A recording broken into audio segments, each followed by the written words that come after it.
ఉండాలని అతడు దైవశక్తి చేత నింపబడి రాసినటువంటి మాటలు. యెహోవా నియమించిన ధర్మశాస్త్రము యథార్థమైనదంట. దేవుడు నియమించినది ప్రతిదీ యథార్థమైనదే. ఈ లోకములో దేవుడు సృష్టించిన మనిషి యథార్థమైన వ్యక్తి కాదు, కానీ దేవుడు యథార్థంగానే చేశాడు, కానీ ఆ యథార్థతను మనుష్యుడు పోగొట్టుకున్నాడు. దేవుడి దగ్గర ఉన్న నమ్మకాన్ని పోగొట్టుకున్నాడు. దేవుడు నమ్మి విశేషమైన కృపనిచ్చాడు. ఆ కృపను ప్రతి మనుష్యుడు పోగొట్టుకున్నాడు. ఆదామును నమ్మి ఏదోను తోటలో పెట్టి ఆదాముని ఎంతగానో దేవుడు నమ్మి తన పోలికగా చేశాడంట. ఆయన ఆదామును చూసినప్పుడల్లా హృదయంలో ఆనందం, సంతోషం కలుగుతుండే. కానీ దావీదు అంటున్నాడు, యెహోవా నియమించిన ధర్మశాస్త్రము యథార్థమైనది. దేవుని వాక్యము యథార్థమైనది. అది ఉన్నది ఉన్నట్లుగా మాట్లాడుతుంది. అది యథార్థను గురించే దేవుడు మాట్లాడుతూ ఉంటాడు. అయితే అది నా ప్రాణమును తెప్పెరిలా చేయుచును. అంటే చతికిలబడిన పరిస్థితిలో దావీదున్నాడు. సన్నగిలిపోయాడు. దేవుడు పిలిచి నాటి నుంచి రాజుగా చేస్తానంటే ఆ రాజయ్య ముందు కలిగిన పరిస్థితులు అన్నీ ఇన్ని కాదు. గుండె చెదిరిపోయిన వాడిగా మారాడు. అక్కడికి దేవుని వాక్యం చేత బలపరుచుకుంటూ ముందుకు కొనసాగుతుంటే ఆయన ప్రాణమంట దేవుని వాక్యం తెప్పెరల చేసిందంట. ఈరోజు దేవుని వాక్యము నీలో ఉంటే నీ ప్రాణాన్ని ఎప్పుడు తెప్పెరల చేస్తుంది. నీ హృదయాన్ని ఎప్పుడు సంతోషంగా ఉంచుతుంది. నిన్ను ఆనందకరమైన పరిస్థితుల్లోకి నడిపించేదే దేవుని వాక్యం. ఆ వాక్యాన్ని నమ్ముకున్నవాడు ఎన్నడూ తొట్టిల్లిపోడు. యెహోవా ధర్మశాస్త్రం దేవారాత్రులు ధ్యానించువాడు అతడు ఆకువాడక తన కాలమందు ఫలమిచ్చు చెట్టు వలె ఉంటాడు.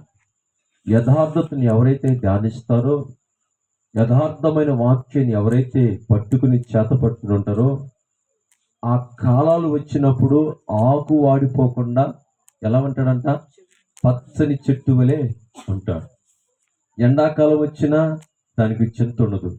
అధికమైన వర్షం కురిచినా చింత ఉండదు. చలికాలం వచ్చినా చింత ఉండదు.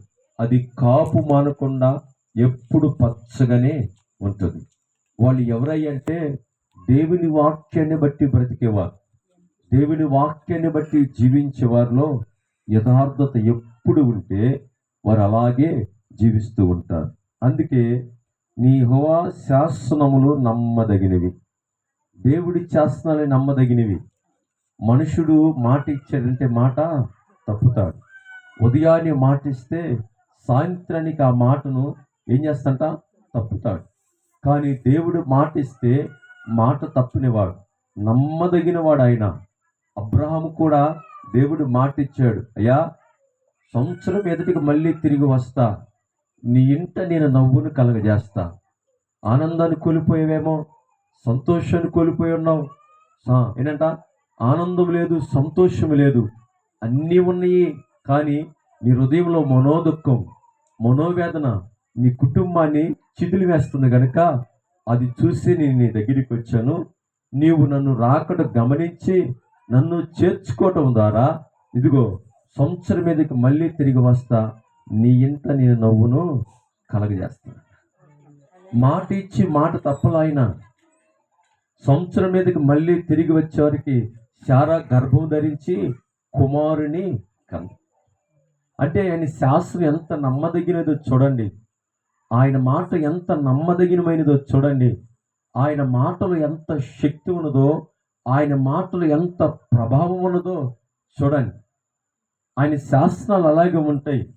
శతాధిపతి ఒకడు వచ్చాడు, అయ్యా నా దాసుడు పక్షవాయుతో బాధపడుతున్నాడు, కానీ నీ మాటే శాసనం అంట కదా, నీ మాటలో జీవం ఉన్నదంట కదా, నీ మాట పలికితే చాలు మనుష్యుడు నీ ఎదుట లేకపోయినా ఎక్కడున్నా వాడు ఆరోగ్యవంతుడవుతాడని శతాధిపతి వస్తే శతాధిపతి అంటున్నాడు తెలుసా, నీ విశ్వాసమే నిన్ను స్వస్థపరచను.